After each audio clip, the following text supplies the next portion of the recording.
Assalamualaikum warahmatullahi wabarakatuh. Halo sahabat ngopi, kembali lagi bersama kita. Aku Dini Nurainisa Fitri dan aku Nadia Tasya di acara Ngopi, Ngobrol Pendidikan Islam. Ngomong-ngomong soal pendidikan Islam, kita di sini bakal bahas apa sih? Nah, jadi di sini kita bakal bahas ketentuan qada dalam berpuasa.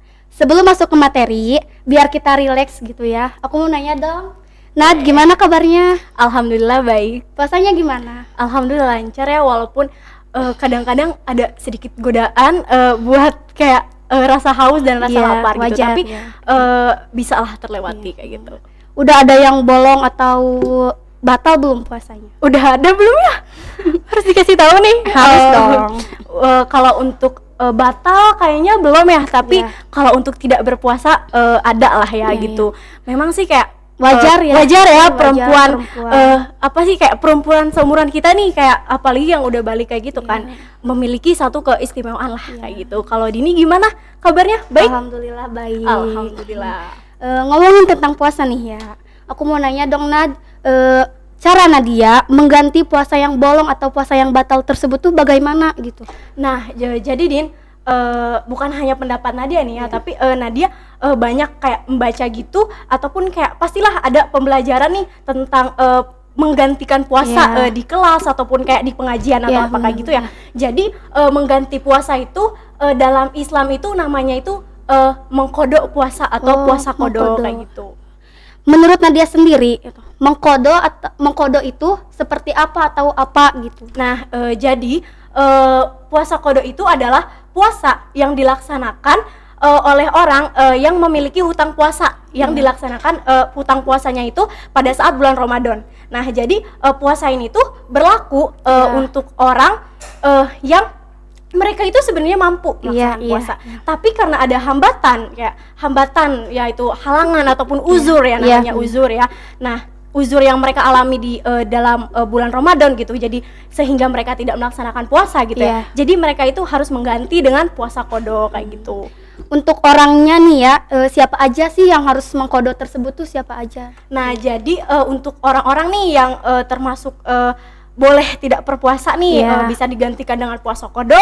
Contohnya kayak satu, orang yang sedang dalam perjalanan jauh tuh, terus orang yang sedang sakit, nah dan yang Nadia tadi bilang, orang yang sedang mereka tuh mampu berpuasa ya, mampu berpuasa, tapi mereka tuh mempunyai kayak halangan gitu, halangan entah itu apalah halangannya kayak gitu ya, yaitu sedang haid ataupun sedang nifas kayak gitu. Nah orang-orang tersebut itu diberi keringanan oleh Allah Subhanahu Wa Taala untuk tidak melakukan puasa, tetapi mereka dituntut untuk menggantinya di hari lain kayak gitu. Nah dalam Al-Quran juga terdapat nih suratnya, yaitu surat Al-Baqarah ayat 185 yang berbunyi, A'udzubillahi minasyaitonirrajim, Bismillahirrahmanirrahim, wa man kana maridon aw ala syafarin fa iddatun min ayyamin ukhar. Nah jadi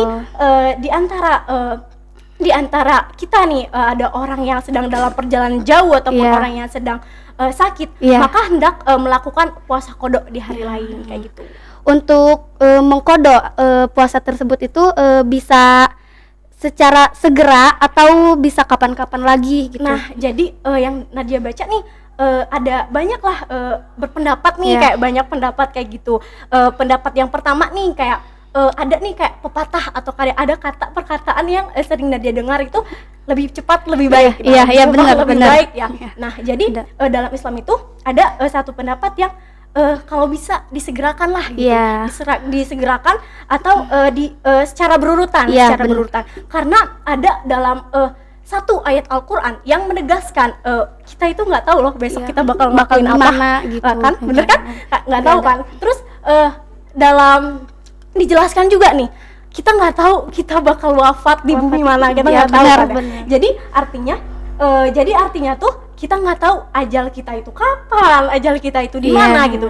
Sementara mengganti puasa itu wajib sementara mengganti puasa itu wajib ya hukumnya gitu. Jadi kalau bisa disegerakan dan secara berurutan kayak gitu.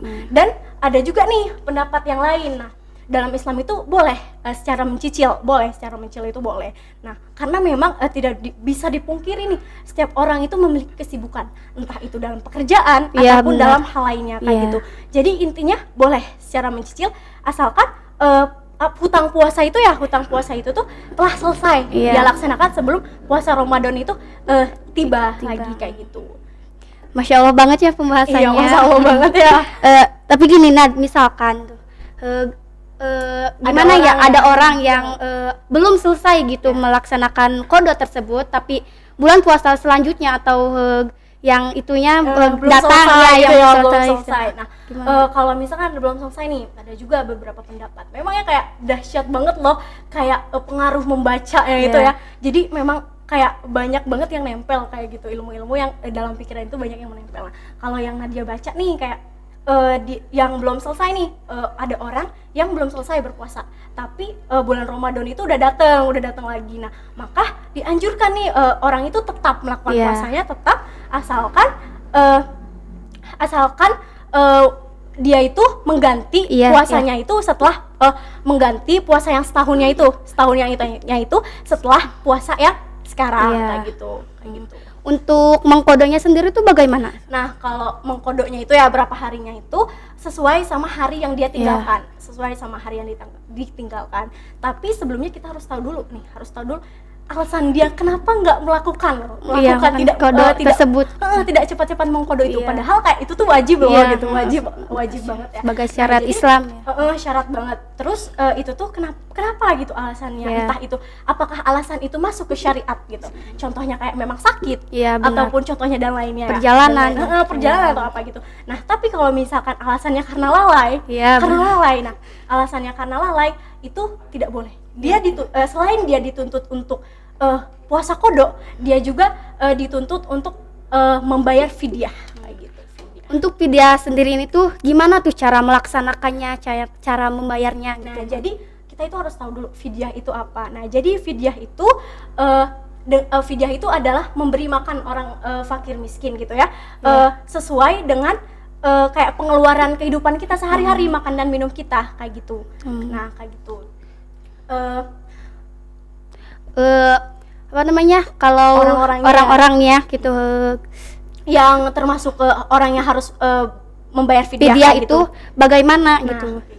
Jadi untuk orang-orangnya nih, sebelumnya kita harus tahu dulu pengertian jauh tentang fidyah. Jadi sebenarnya fidyah itu diperuntukkan untuk orang yang tidak mampu berpuasa kayak gitu. Jadi ada sedikit perbedaan antara qada dan fidyah gitu. Kalau qada itu untuk orang yang masih mampu melaksanakan puasa, kalau fidyah itu yang sudah tidak mampu kayak gitu. Nah, jadi tadi Dini nanya kan orang-orang yang tidak sanggup tidak mampu, tidak sanggup berpuasa, yang termasuk ke dalam bisa membayar fidyah. Yang pertama itu orang yang sudah tua, orang yang sudah tua, orang yang sakit. Nah, orang yang sakit ini kan tadi Nadia nyebutin ya di puasa qada yang pertama itu orang yang sakit. Nah, tapi ada perbedaannya nih di puasa di syarat fidyah tadi, yaitu orang yang sakit kronis. Nah, sakit kronis itu orang yang sakitnya nggak sembuh-sembuh ya, orang-orang yang sakitnya itu nggak sembuh-sembuh kayak gitu. Nah, termasuk juga nih ibu hamil dan ibu yang menyusui. Tapi memang ibu hamil dan yang menyusui ini ada kayak diberi perlakuan yang sedikit berbeda, kayak pendapat Imam Syafi'i nih.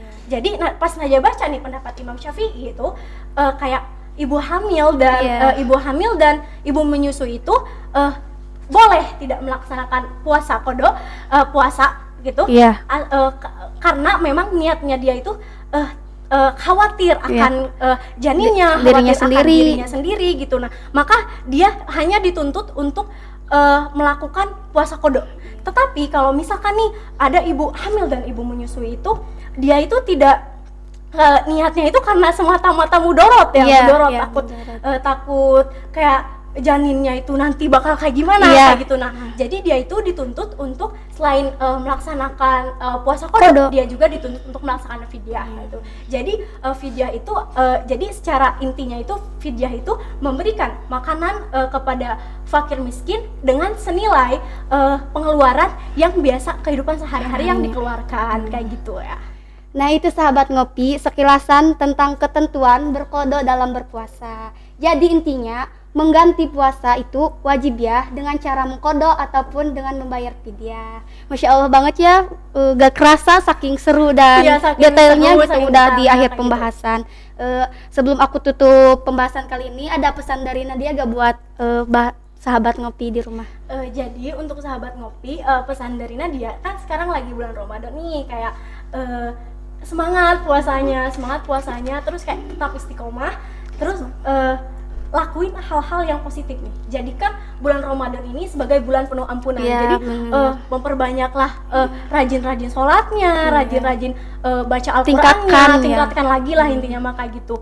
Terus dari Nadia sendiri, mohon maaf apabila ada kayak perkataan Nadia atau penghafalan Nadia yang tadi yang kurang jelas ataupun salah. Nadia mohon maaf karena di sini Nadia juga sama-sama sedang belajar. Mungkin gitu aja sih dari Nadia. Nah itu sahabat ngopi, sekilasan tentang pembahasan tentang ketentuan kodo dalam berpuasa. Semoga pembahasan kali ini bermanfaat untuk sahabat ngopi dimanapun kalian berada. Amin ya rabbal alamin. Saya tutup, akhirul kalam. Wassalamualaikum warahmatullahi wabarakatuh. Dadah.